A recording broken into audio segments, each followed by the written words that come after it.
салом дӯстон, баъди қазияи ҷанҷолӣ пас аз бозии миёни Реалу Валенсия нафарони айбдор ҳам ҷазои худро гирифтанд. Барои Беллингем бошад ин ҷазо аллакай боз зиёдтар шуд, зеро ӯ баъди он бозӣ корти сурх тори сар дошт. Ин маврид расман маълум шуд ки Ҷуд Беллингем аз ду бозии баъдӣ дар Ла Лига маҳрум гардид. Ин ҳама ҷазо боз сабаби гапҳои пасту баланд муқобили сардовари он бозӣ Хесус Хил Мансано пайдо шуд. худи Мансано бе ҷазо намонду ҳадди аққал аз кор дар ду даври Ла Лига маҳрум карданд. Дар бораи ин ва дигар хабарҳои муҳими охир аз видеои имрӯзаи мо маълумот пайдо карда метавонед. лайки қиматбоҳои худро гузоред. мо бошем сар мекунем.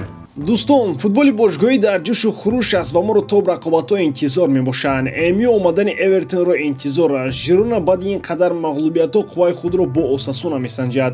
Тоттенхем ба меҳмони Астон Вилла меравад. А дар бозии муҳими ҳафта Ливерпул во мехӯрад бо Манчестер Сити. Чӣ гуна сенсатсияҳо моро дастҳо тайёр карданд. Тамошои рақобатҳоро бо 1x ҷолибтар гардонед. Дар он ҷо регистратсияи осон, пур кардани маблағ аз тамоми гӯшаву канори дунё, вале аз ҳам муҳим бонус то ҳаҷми $100 дар аввалин пардохт бо промокоди AMG 0777 ссилкаи бузӣ дар комментарияи ин видео.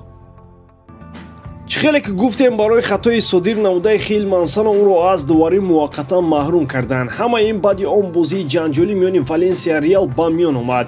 ҷазои барои он дода шуд ки довар иштибоҳашро аз барои ҳуштаки кашидагӣ дар дақиқаи 99 чанд фурсат пеш аз голи Беллингемро эътироф кард. чӣ тавре ишора шуд, дар бозии даври 27-уми Ла Лига миёни дастаҳои Валенсия Реал довар Хил Мансано пеш аз ирсоли тӯб ки ба голи севуми мадридиё расон ҳуштак кашид. гол дигар ҳисоб нашуду бозӣ бо натиҷаи 2-2 хотима ёфт. ҷанҷолҳо ҳам баъди ин гол сар зад ва Ҷуд Беллингем аз барои рафторҳои ношоям корти сурх гирифта буд. ҳамин тавр баъди оне ки довар иштибоҳашро эътироф кард, ба қавли Арчиво ВАР кумитаи техникии доварони Испания Мансаноро аз кор дар бозиҳои Ла Лига маҳрум кард. ин нардак хуб ба ками дар ду бозӣ доварӣ намекунад. ҳамчунин доварони ВАР ҳам дар ду даври баъдӣ ба кор ҷалб карда намешаванд. хулоси гап ки агар довар айби худро ба гардан гирифт ва дастаи шоҳонаро аз 3 хол маҳрум кард, пас аз рӯи қонун бояд ҷазо гирифт. вале аз ҷониби дигар агар аз 3 бозӣ ҳам маҳрумаш кунад, дигар 3 холу 4 хол ба ҳисоби Реал зам карда намешавад. собиқ сармураббии Манчестер Юнайтед Оле Гуннар Солшер ахиран гапро дар дарун нигоҳ дошта натавонисту дар бораи ҳамаи он мушкилоти Манчестер Юнайтед гуфт ки баъди омадани Роналдо дар даста пайдо шуданд. Оле Гуннар Солшер дар бораи ҳамаи проблемаҳои ба миён омада баъди бозгашти Криштиану Роналдо дар даста сухан кард. ин қарори хеле ҳам тез буд. вақте маълум шуд ки ӯ Ювентусро тарк мекунад, бошгоҳои дигаре ҳам буданд ки мехостанд ӯро ба даст оранд. Манчестер Юнайтед аз ман пурсон шуд: шумо мехостед ки мо барои бозгардонидани ӯ талош намоем? Ман ҳа гуфтам, зеро медонистам ки Криштиану бозингари босифат аст ва 37 сол дорад, вале мо бояд аз ҳудаи кор бароем. ӯ беҳтарин нишонзан дар ҷаҳон аст. ин на барои ман кор дод ва на барои Криштиану, вале он фурсат, ин қарори дуруст буд.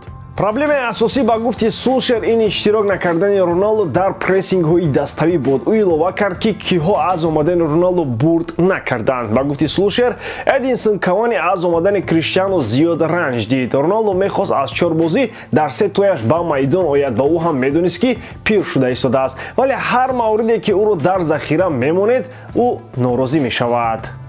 ҳамчун Оле қайд кард ки ҳангоми бо ту будани даста ҳеҷ мушкилие бо Роналдо вуҷуд надошт. бидуни фишорҳои ӯ моро зарур омад ки чанде аз нақшҳоро андак иваз кунем ва ин ҳам нақшҳое буданд ки мо ба онҳо одат карда будем. мо то омадани Роналдо яке аз дастҳои фишоровар будем. мо Дэн Ҷеймсро раҳо кардем замоне ки Криштиану омад, зеро инҳо ду нави бозингарони куллан дигар мебошанд. бароям он замон қарори дуруст буд, вале баъдан он қарор нодуруст баромад, гуфт Оле Гуннар Солшер дар сомонаи Evening Standard. агар ҳама ин гапҳоро хулосабарорӣ кунем, бо омадани Роналдо ба гуфти Солшер ҳам ӯ ҷои кор аз даст доду ҳам натиҷаҳои даставӣ ҳама вайрон шуданд. зеро бозингаре ки фақат голзанӣ мехоҳаду вақти корҳои дифоӣ аз нимаи майдон ин су намеояд, албатта маҷбур аз нақшаҳои одатшудаи даставӣ бояд даст кашад. Роналдо дар сафи Манчестер Юнайтед аз соли 2021 то соли 2022 бозӣ намуда, пеш аз омадан ба Ал Наср бо Тенхак ҷанҷоли калон бардошт ва дар ҳамаи корҳои бадӣ футболӣ ӯро айбдор карда буд.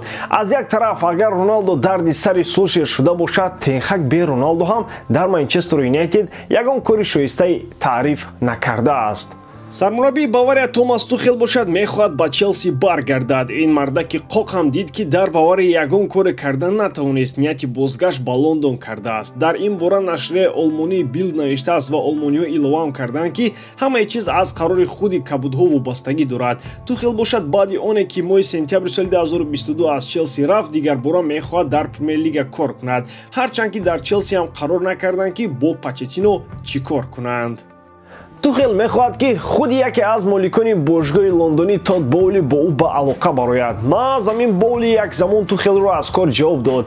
Дар Бавария бошад аллакай маълум аст ки мутахассиси олмонӣ бо анҷоми мавсими дастаи мюнхениро тарк мекунад. Баъди оне ки дар Мюнхен бо ин қадар бозингарони пурқуввати дунёӣ Тухел ҳатто дар ҷоми олмон ҳам ба шикам зад. Намедонам бо ин қадар бозингарони зиёди Челси ӯ чӣ кор мекунад. хай мумкин бо ин дастаи шинос тавонад дигарбора номи некашро баргардонад, зеро худи ҳамин Тухел буд ки бо Челси дар Лигаи Чемпионҳо зафар ёфта буд. аз миёни футболбозони номдор ва мураббиёни корчалон аллакай бисёриҳо гуфтанд ки аз миёни Месси ва Роналдо киро беҳтарин меҳисобанд. баъди ҳамаи пурсишҳои прокурории журналистон ахир ба Холланд ҳам расиданд ва аз ин бозингари норвегиям интихоб аз миёни Роналдо ва Мессиро пурсиданд. Холланд ҳам дигар чорае надошту беҳтарин бозингари таърихро муайян кард. яке аз тобонтарин истораҳои футболи муосир аз кишвари Норвегиям бе ягон шаку шубҳа гуфт ки арзандаи унвони беҳтарин бозингари ҷаҳон дар варзиши рақами ки аст. миёни мухлисон бошад чандин солҳо баҳсо оиди оне зиёданд ки айнан Лионел Месси назар ба Криштиану Роналдо беҳтар аст. айнан бозингари аргентинӣ шумораи бештари тӯбҳои тиллоӣ дорад ва чунин тӯбҳои арзишманди Месси 8 тоин бошанд. новобаста аз ин амловари норвегӣ мавсими олӣ дар Манчестер Сити гузаронид ва ба шарофати бозии олияш дастаи Хосеп Гвардиола соли гузашта требл анҷом дода буд. ин ҳам барои гирифтани тӯби тиллоӣ барои Холланд камӣ кард, вале аслан худи бозингари норвегӣ аз он таассуф намехӯрад ки Месси соҳиби ин ҷоизаи пуршараф гардид. Холланд ҳамлагари аргентиниро беҳтарин бозингар дар таърихи варзиш донест. ӯ дар бораи ин дар нишасти матбуотӣ пеш аз бозӣ бо Копенгаген гуфта буд. Холланд гуфт ки Месси беҳтарин футболбозе мебошад ки ман як замон дар футбол ҳастам. мумкин ӯ ба нафақа барояд то каси дигареро ҳам беҳтарин бидонанд, гуфт Холланд.